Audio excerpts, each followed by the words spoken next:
Hello, hello guys. Ayan, nagpunta kami sa Jerry's Grill Restaurant.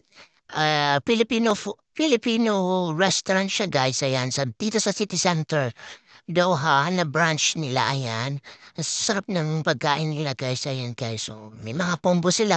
Affordable prices naman sila guys. Ayan. Meron silang yung ano parang yung puso. Puso. Ano ba yun? Yung adobo sa puso ba yun?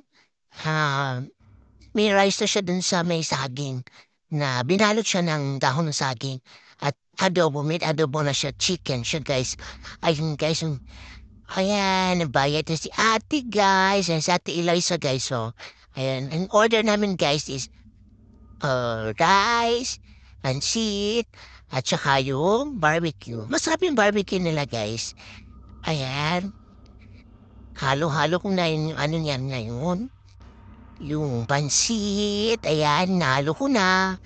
Kaya lang yung pansit nila is salty siya, guys.